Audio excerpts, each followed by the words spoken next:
तं येन भूतले स्वयं रूपकदा मह्यं ददाति स्वपदान्तिकं वन्देऽहं श्रीगुरु श्रीयुतपदकमलं श्रीगुरुन् वैष्णवांश्च श्रीरूपं साग्रजातं सहगण रघुनाथान्वितां तं सजीवं साद्वैतं सावधूतं परिजनसहितं कृष्णचैतन्यदेवं श्रीराधा कृष्णपादान् सहगणललिता श्रीविशाखान्वितांश्च हे कृष्णा करुणा सिन्धु दीनबन्धो जगत्पते गोपेश गोपिका कान्त राधाकान्त नमोऽस्तुते तप्त काञ्चन गौराङ्गी राधे वृन्दावनेश्वरी वृषभानुसुते देवी प्रणमामि हरिप्रिये वाञ्छाकल्पतरुभ्यश्च कृपा सिन्धुभ्य एव च पतितानां पावनेभ्यो वैष्णवेभ्यो नमो नमः। जय श्री कृष्ण चैतन्य प्रभो नित्यानंदा श्री अद्वैत गदाधर श्रीवासादि गौरभक्तवृंदा हरे कृष्णा कृष्णा कृष्णा हरे हरे हरे राम राम राम हरे हरे। श्री श्री भगवद गीता की जय, श्रील प्रभुपाद की जय। हरे கிருஷ்ணா. நேற்றைய தொடர்ச்சியான ஸ்லோகங்களை இன்னைக்கு பார்க்க போறோம். அடுத்த 2 ஸ்லோகங்கள் இந்த ஞாயிற்றுக்கிழமையில கூடியிருக்கிற அனைவருக்கும் என்னுடைய தாழ்வான பணிவான வணக்கங்களை தெரிவிச்சுக்கிறேன். ஸ்லோகத்தை முதல்ல பார்த்துடலாம். மிக ரகசியமான அறிவு எனப்படுகிற அந்த அத்தியாயத்துல இருக்கிற 9-10 ஸ்லோகங்கள்.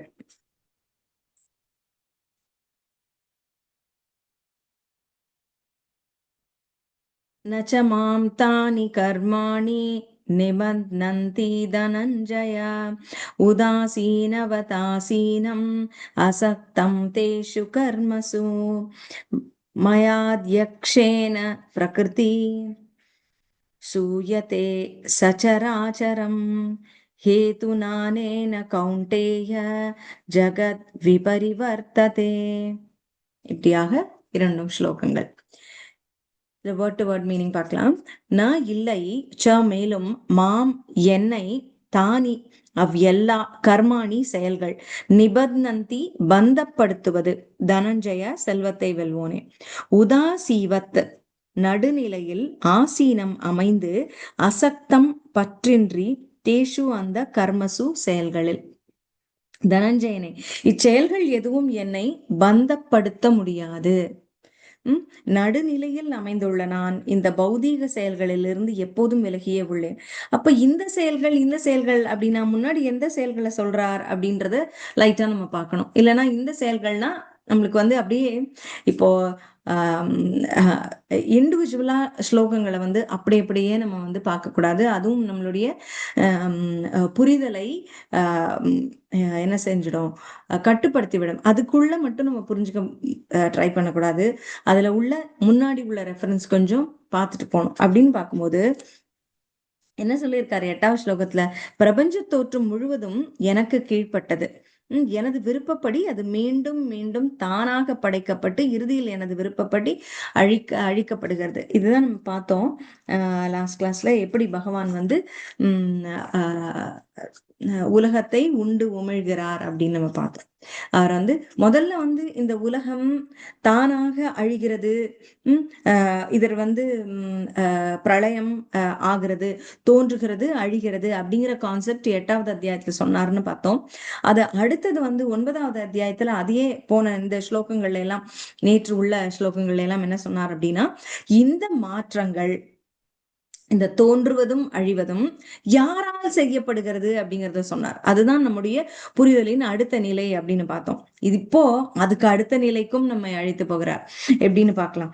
அதாவது இந்த மாற்றங்கள் நான் செய்கிறேன் அப்படின்னாலும், என்னுடைய கட்டுப்பாட்டில் இது இருக்கிறது என்றாலும் அதில் நான் பற்றுக்கொள்வதில்லை. அதை நானே வந்து அதான் சொல்றார், பௌதிக செயல்களிலிருந்து நான் விலகியே இருக்கிறேன். அதுல வந்து நான் உழல்வதில்லை சென்று. அப்படின்றதுதான் இதோட அர்த்தமாக சொல்றார். இதை வந்து நம்ம எப்படி பார்க்கலாம் அப்படின்னா, அப்படின்னா இவர் வந்து இந்த எந்த செயலும் என்னை பாதிப்பதில்லை, நான் அந்த செயல்களிலிருந்து விலகி இருக்கிறேன் அப்படின்னா, செயலே இல்லையா பகவானுக்கு? அப்படின்னா அவர் செயல் செய்வதே இல்லையான்னா அப்படின்ற கேள்வி எழலாம் அப்படின்னு பிரபுபாதர் எடுத்துட்டு போறார். அப்ப அதை எப்படி நாம் புரிந்து கொள்வது? பகவானுக்கு வந்து பௌதீக உலகத்தில் உள்ள செயல்களுக்கு தான் ஈடுபாடு, அதுல வந்து அவர் கலந்து கொள்வதில்லை, அதிலிருந்து விலகி இருக்கிறார். இப்ப ஆன்மீக உலகில் அவருக்கு செயல் இருந்து கொண்டே இருக்கிறது, செயலாற்றிக் கொண்டுதான் இருக்கிறார், செயல் செய்து கொண்டுதான் இருக்கிறார் அப்படின்னு. உம் அப்படின்னா அது பிரம்ம சம்ஹிதை இதை வந்து ஒரு ஸ்லோக 5.6 அந்த ஸ்லோகத்துல இது சொல்லப்படுகிறது. ஆத்மா ராமஸ்ய தஸ்யாஸ்தி பிரகிருத்தியான சமாகமஹ அப்படின்னு இருக்கு. அப்படின்னா ஆன்மீக செயல்கள், இப்ப பௌதீக உலகத்திலயும் செயல்கள் நடக்குது, எல்லாரும் உண்ணுகிறார்கள், உறங்குகிறார்கள், அதெல்லாம் நடக்குது. அது போல ஆன்மீக உலகத்திலையும் செயல்கள் நடக்கும். அந்த செயல்கள் நித்தியமானவை, ஆனந்தமயமானவை. அதுக்கு என்ன வித்தியாசம்? அங்கேயும் உலகம் நம்ம போய் வாழறோம் அப்படின்னா அதுக்கு ஏன் நம்ம விருப்பப்படணும்னு சொல்றாங்க அப்படின்னா, அங்க பிரபுபாதர் சொல்றார், அங்க வந்து சுரபி பசு இருக்கிறது, வேண்டிய அளவு நம்மளுக்கு வந்து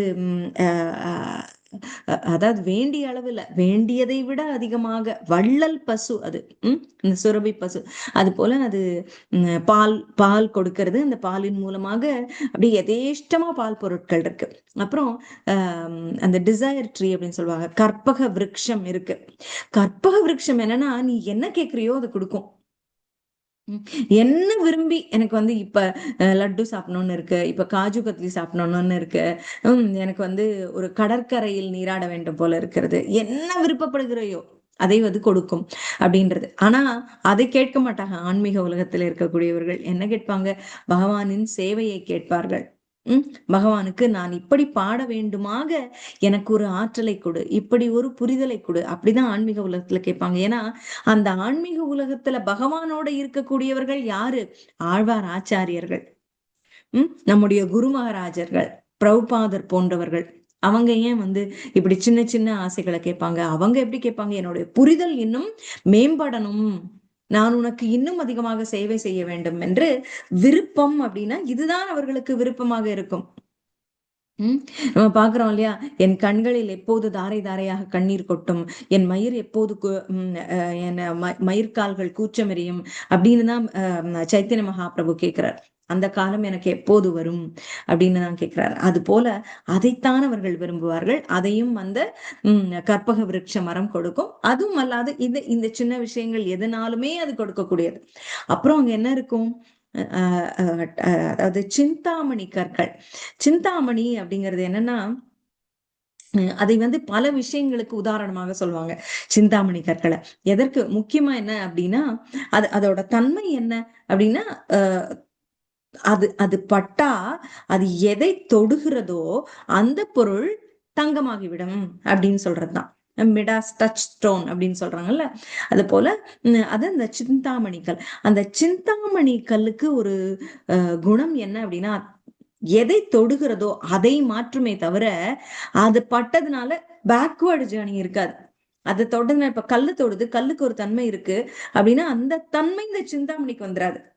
சிந்தாமணி தன்னுடைய குணத்தை அதற்கு கொடுக்குமே தவிர அந்த கல்லினுடைய தன்மையை தான் வாங்கி கொண்டு விடாது. ஒன் வே டிராபிக் தான், கொடுக்கும், வாங்கிக்காது, கெட்டதை வாங்கிக்காது சிந்தாமணிகள். அதை வந்து எதற்கு உவமையாக உதாரணமாக சொல்லுவாங்கன்னா, பெரும் பெரும் ஆச்சாரியர்கள்லாம் யாரோட இருந்தாலும் அவர்கள் தங்களுடைய சங்கத்தின் காரணமாக கீழ் இருக்க மக்களுக்கு வந்து நல்ல விஷயங்களை தருவார்களே தவிர, அவர்களுடைய சில பேர் சொல்றாங்கல்ல, ஏன் நம்ம அந்த லெவலுக்கு ஏன் இறங்கி போக கூடாது அப்படின்னு. அது போல அவர்களுடைய லெவலுக்கு நம்ம கொடுப்பதற்காக போகலாமே தவிர அப்படித்தான் ஆச்சாரியர்கள் போவாங்க. பெரும் மாபெரும் பக்தர்கள், தூய பக்தர்கள் அப்படிதான் இருப்பாங்க. அவர்களுடைய நிலைக்கு சென்று கொடுப்பார்களே தவிர அங்கு சென்றதனால் அந்த சேற்றை தன்மேல் வாங்கி கொண்டு விட மாட்டார்கள். அந்த கெட்டது குணங்கள் என்னவாக வேண்டுமானாலும் இருக்கலாம். அதுல போய் தன்னுடைய நிலையை குலைத்து கொண்டு விட மாட்டார்கள். அதுதான் இந்த சிந்தாமணி போன்றவர்கள், ஆச்சாரியர்கள், குரு மகாராஜர்கள், மூத்த பக்தர்கள், தூய பக்தர்கள்னு சொல்லப்படுகிறது. இப்படியாக இருக்குமாம் ஆன்மீக உலகம். இந்த உலகத்தில் பகவானுக்கு சேவைகள் இருக்கு, காரியங்கள் இருக்கு, பக்தர்களுடைய மகிழ்ச்சிக்காக ஆனந்தமயமான அனுபவத்தை கொடுக்க வேண்டும் என்பதற்காக இவர் சேவை ஆற்றிக்கொண்டுதான் இருக்கிறார். ஆனால் லௌகிக்க உலகத்தில் நடக்கக்கூடிய காரியங்களுக்கு அவருக்கு எந்தவித பற்றும் இல்லை அப்படின்றதுதான் இது சொல்லுது. ஜட செயல்கள் பொறுத்தவரை அவர் செய்ய வேண்டியது அப்படின்னு ஒண்ணுமே இல்லை. ஏன் அவர் செய்வதில்லை அதை பார்க்கணும். இப்ப அவர் செய்ய மாட்டாரு, ரொம்ப இன்வால்வ் ஆக மாட்டாரு. கரெக்ட். ஏன் செய்ய மாட்டாரு அப்படின்னா, அவர் நியமித்து விட்டுட்டார், ஒரு சிஸ்டம் கிரியேட் பண்ணி வச்சுட்டார். ஜட இயற்கை அப்படிங்கிறது அது அவரால் நிர்ணயிக்கப்பட்டு நடத்தப்பட்டு வருகின்றன. அவரை ஒரு ஸ்டாண்டர்ட் இன்ஸ்ட்ரக்ஷன் அப்படின்னு சொல்றாங்கல்ல. இப்ப ஒரு பால் போடணும் அப்படின்னா அவருக்கு சொல்லி வச்சிடறோம், டெய்லி ஒரு பேக்கெட் அப்படின்னா கண்டினியூஸா வரும். நீங்க நோன்னு சொன்னாதான் அது நிக்கும். இல்ல நீங்க ஊர்ல இல்லாட்டி கூட அந்த பால் வந்துகிட்டே தான் இருக்கும். அது அந்த மாதிரி பகவான் ஒரு ஸ்டாண்டர்ட் இன்ஸ்ட்ரக்ஷன் தனக்கு கீழே இருக்கக்கூடிய அனைத்து தேவர்களுக்கும் இன்னென்னது செய்யணும் அப்படின்னு ஜட உலகில், ஜட இயற்கை அப்படின்னு சொல்ற தன்னுடைய ஆளுமைக்கு கீழ் அவர்கள் அனைவருக்கும் அவர் சொல்லி வைத்திருக்கிறார், இன்னென்னதுன்னு ஆணையிட்டு இருக்கிறார். சோ அவர் ஆணைப்படி இந்த ஜட உலகம் இயங்கிக் கொண்டே இருக்கிறது. எப்போது மழை பெய்ய வேண்டும், அந்த பருவ காலங்கள் மாறுவது, எப்போது சூரியன் உதிக்க வேண்டும், உதிக்க கூடாது. நீங்க பாக்குறீங்களே இந்த ஆல்மனாக், என்னது அது என்ன பஞ்சாங்கம், இதெல்லாம் அவர் அமைத்தது. இது இந்த கோள்கள் எப்படி எங்கு சென்று நிற்க வேண்டும், எப்போது இருக்க வேண்டும், எல்லாமே அவர் நிர்ணயித்து வைத்து விட்டார். அதுபடியே அந்த ஜட இயற்கை நடந்து கொண்டே இருக்கும்.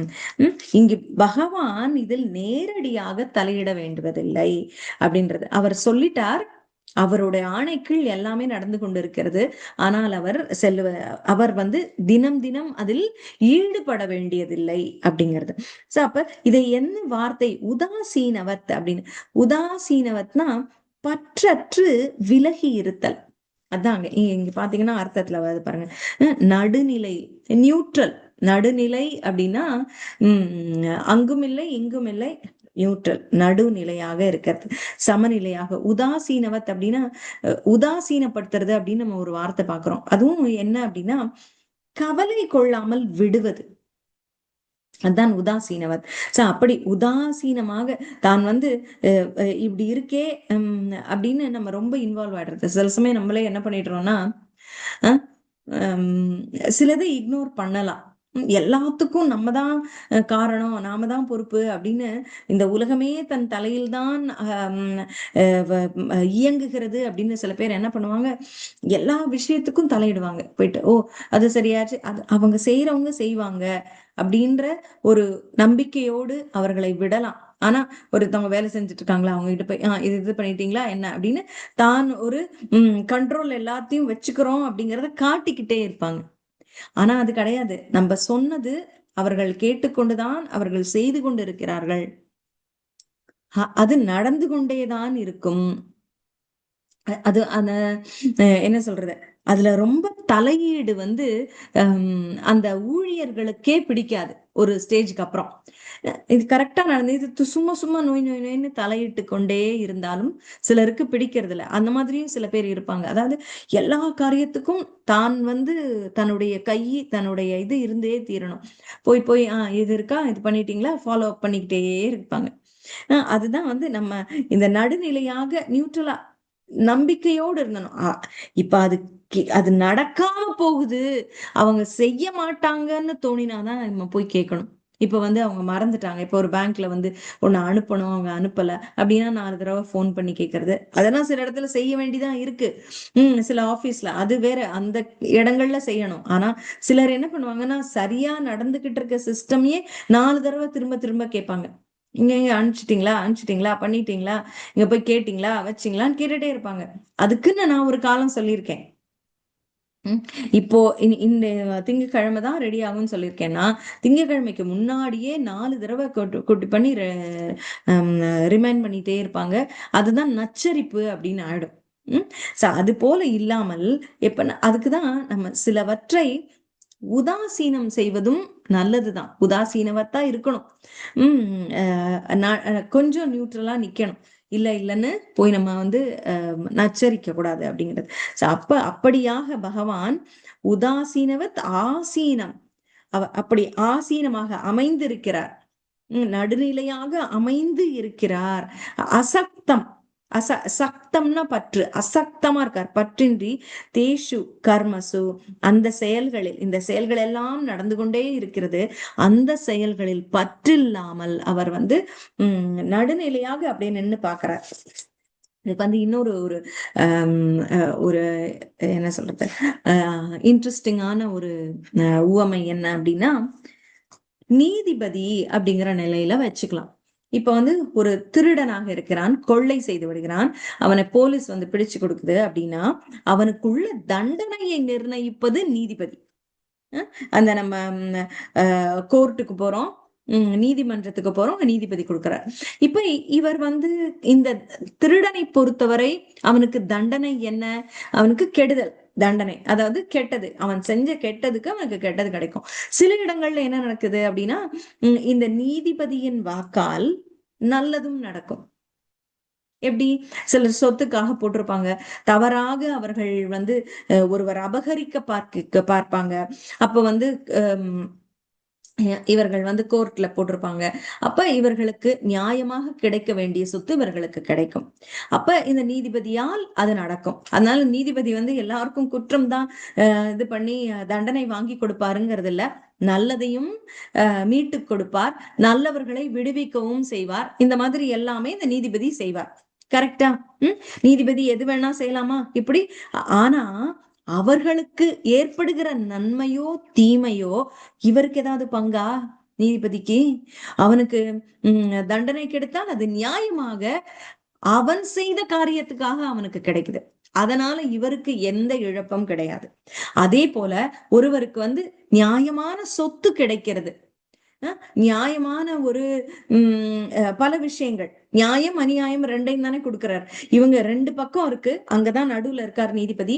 இங்கு நியாயத்துக்கு அவருடைய தீர்ப்பின் காரணமாக ஒருவருக்கு நியாயம் கிடைக்கிறது, இன்னொருவருக்கு தண்டனை கிடைக்கிறது, அபராதம் கிடைக்கிறது.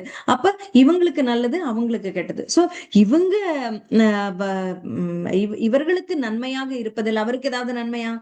இவர்களுக்கு தீமையாக இருப்பது, அவர்களாக அதாவது தண்டனையாக இருப்பது அவருக்கு ஏதாவது தண்டனையா? இல்ல.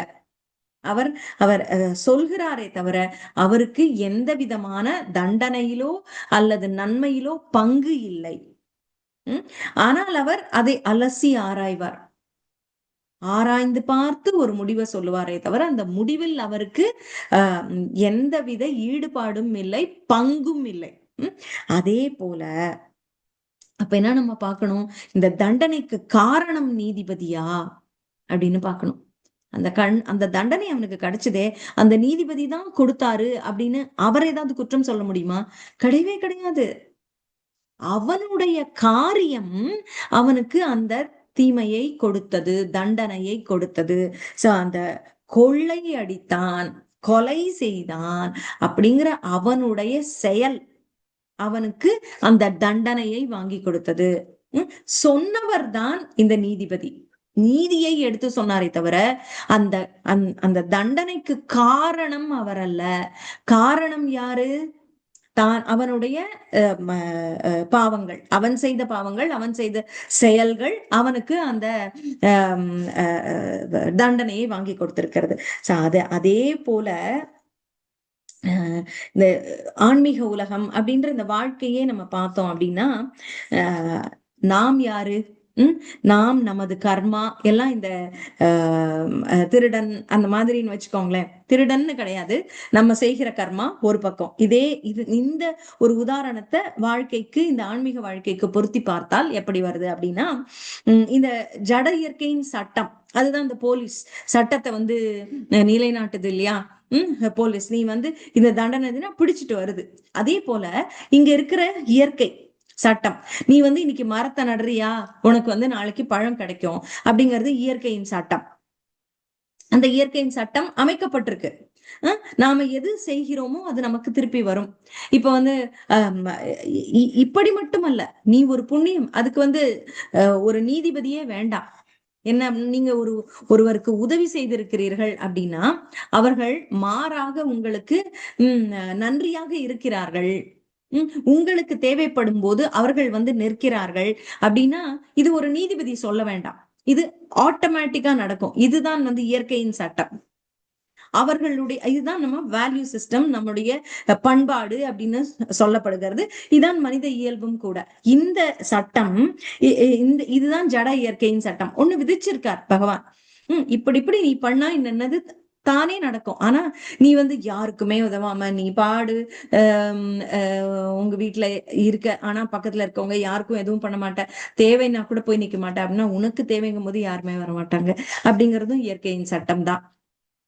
இயற்கை அதே போல இந்த நம்ம இயற்கையின் வளங்களை சுரண்டுகிறோம் அப்படின்னா இயற்கை உங்களுக்கு சாதகமாக இருக்காது. உம் ரொம்ப பண்றோம், ரொம்ப அதுல வந்து நச்சு காற்றை புகவிட்டு கொண்டே இருக்கிறோம்னா நாம் சுவாசிக்கும் காற்று நச்சு காற்றாகிவிடும். சரி, இப்படியாக இதுதான் இயற்கையின் சட்டம். நீ என்ன செய்கிறாயோ அதை உனக்கு அது திருப்பி தரும்.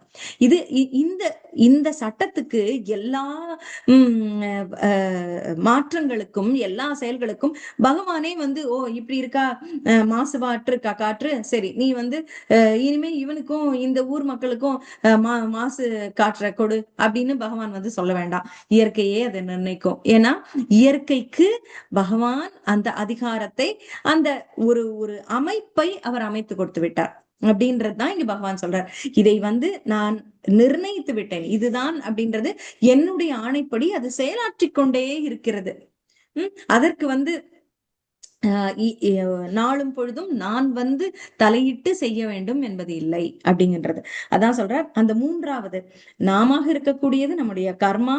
அந்த திருடன் போல அதாவது அந்த வழக்கு கொண்டு வருபவர்கள், அந்த போலீஸ் அப்படின்னு சொல்லப்படுறது அந்த ஜட இயற்கையின் சட்டம். அப்ப அந்த நீதிபதியாக இருக்கக்கூடியவர் தான் கடவுள் கிருஷ்ணர். அவர் வந்து இந்த ஜட இயற்கையின் சட்டத்தை அமைத்து விட்டார். அது நடந்து கொண்டே இருக்கிறது. அதில் நாம் செய்கிற செயல்களுக்கெல்லாம் அந்த ஜட இயற்கையின் சட்டமே நமக்கு வந்து தண்டனையோ நல்லதையோ கொடுத்து கொண்டே இருக்கிறது. கிருஷ்ணர் மேலிருந்து பார்த்து கொண்டிருக்கிறார்.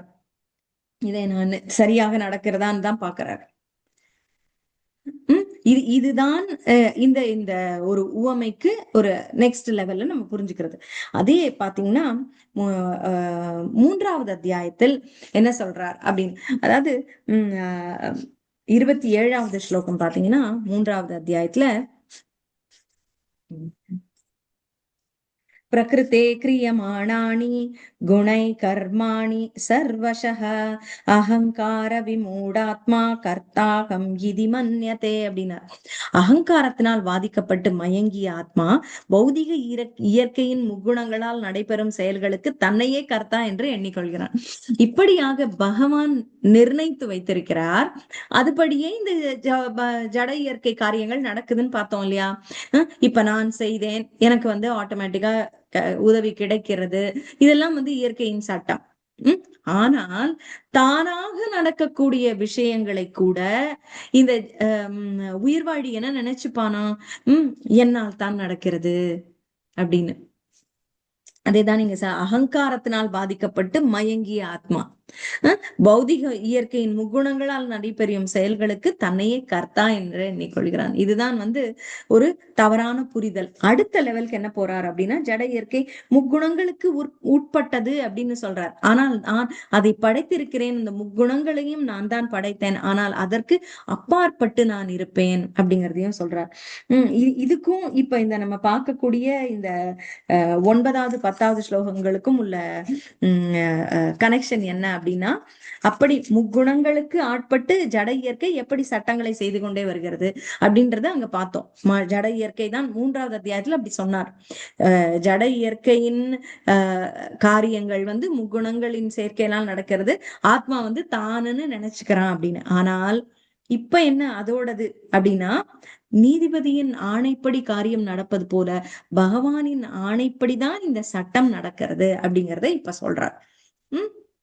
அடுத்த லெவல் அவர் அந்த அசைவன அசையாதன எல்லாம் இயங்குவது பகவானின் அந்த சட்டத்தால் அப்படின்னு. சோ இந்த சுழற்சி புன மீண்டும் மீண்டும் வருகிறது அப்படின்றத இங்க நம்மளுக்கு 10வது இதுலயுமே சொல்றார். எனது இந்த 10வது ஸ்லோகத்தினுடைய இது பார்க்கலாம். மயா எனது அத்தியசேன மேற்பார்வையில், அதான் என்னுடைய மேற்பார்வையில் நடக்கிறது. நான் இதெல்லாம் பண்ணி முடிச்சுட்டு நான் இன்வால்வ் ஆலங்கிறதுனால எங்கேயோ போயிட்டேங்கிறது இல்ல. அப்படி பண்ணாலும் என்ன ஆயிடும், நாம சுத்தமா அங்க இல்லாமலே ஆயிட்டோம்னாலும் அங்க வந்து டிஸ்ரப்ஷன் வந்துரும் திரும்ப. அதனால நம்முடைய மேற்பார்வை, அதாவது பகவானுடைய மேற்பார்வை அந்த விஷயத்துல இருக்கணும். இது நான் சாதாரண ஒரு தொழிலாளி, தொழில் முதலாளிக்கு கூட இது பொருந்தும். அவருடைய இன்வால்மெண்டே இல்லாம, இப்ப முதலாளி இல்லைன்னா என்ன ஆகும்? ஒரு எஸ்டேட் வச்சிருக்கீங்க, அதுல வந்து இல்ல ஒரு தோட்டம் இருக்கு உங்களுக்கு, அதுல வந்து நீங்க போகவே இல்லைன்னா அங்க என்ன நடக்குதுன்னே உங்களுக்கு தெரியாது.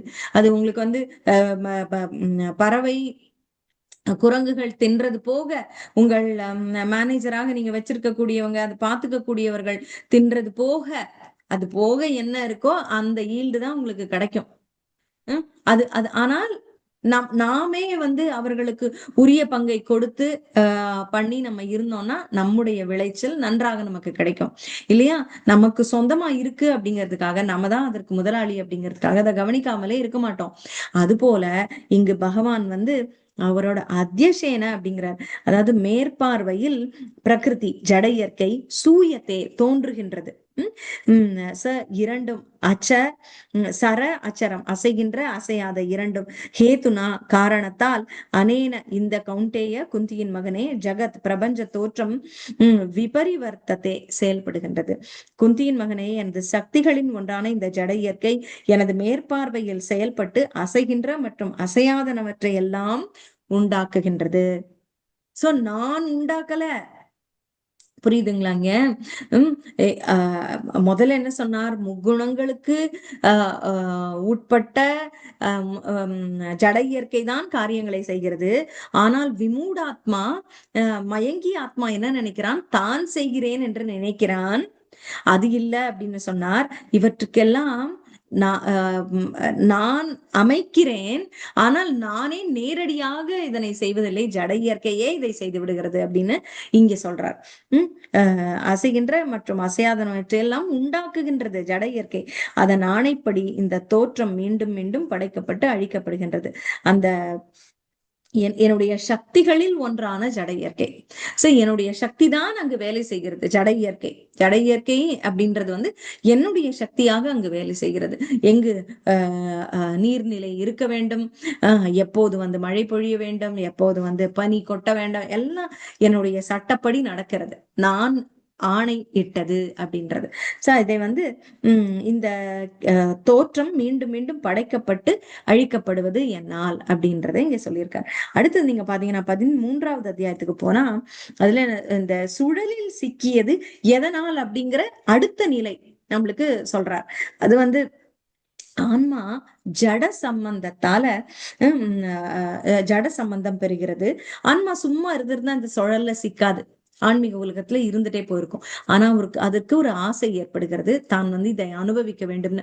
அதனால ஜட இயற்கைக்குள்ள வருது. ஜட இயற்கை அப்படின்றதா நம்ம உடல்.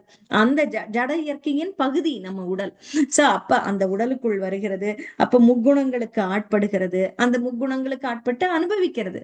முக்குணங்களால வந்து அனைத்தையுமே நன்மை தீமை எல்லாத்தையும் அனுபவிக்கிறது. அனுபவித்து கர்மாவின் காரணமாக மீண்டும் வந்து பிறந்து விடுகிறது அப்படின்னு இந்த சத் அசத் நல்ல தீய யோனிகள்ல தன்னுடைய கர்மாவின் காரணமாக நல்ல கர்மா பண்ணா நல்ல பிறப்பு, தீய கர்மா பண்ணா கீழ்பிறப்பு அப்படின்னு எல்லாம் பண்ணி பண்ணி இந்த சுழல்ல மீண்டும் மீண்டும் பிறக்கிறது. இந்த குணப்பற்று, இந்த முக்குணங்களின் பற்று ஏற்பட்டு விடுகிறது. அனுபவித்துக்கிட்டே இருக்கிறோம் இல்லையா? அதனால இந்த குணப்பற்று, குண சங்கம், குணப்பற்று விட முடியாமல் இருக்கிறது அப்படின்றது அனுபவிக்க வேண்டும் என்ற ஆசை இருப்பதனால் மறுபடி வந்து பிறக்கிறது அப்படின்றத இன்னும் இன்னும் தெளிவாக சொல்லி இதை எப்படி இந்த பற்று இருக்கிறது அப்படின்ற நிலைக்கும் பகவான் கொண்டு போய் நம்மளுக்கு பின்னாடி சொல்லுவார். இப்போதைக்கு என்ன அப்படின்னா இந்த 10வது ஸ்லோகத்துல நம்ம பாக்குறோம் அப்படின்னா அவர் வந்து எனது சக்திகளில் ஒன்றான ஜட இயற்கை எனது மேற்பார்வையில் செயல்பட்டு அசைகின்றன அசையாதன எல்லாத்தையும் உண்டாக்குகிறது அப்படிங்கறத சொல்றார். நேத்து நான் வந்து உங்களுக்கு ஆழ்வார் பாசுரமும் என்று சொன்னேன். அதுலயும் அப்படி எவ்வளவு அழகாக ஆழ்வார் இந்த பகவத்கீதை செய்தியை அதுல சொல்லியிருக்கார் அப்படின்னு சொன்னேன். அதே போல இன்னைக்கும் இந்த புரிதலை நாம் கொஞ்சம் தொடர்ந்து பார்த்திருக்கோம். இனி வருகிற ஸ்லோகங்கள் இன்னும் அதிக அதிக புரிதலை நமக்கு தரும் அப்படின்றது. அதான் இன்னையோட பாடமாக நம்ம பாக்குறோம். 9, 10வது அத்தியாயங்கள். உங்களுக்கு ஏதாவது கேள்விகள் இருந்தா நீங்க கேட்கலாம். ஹரே கிருஷ்ணா.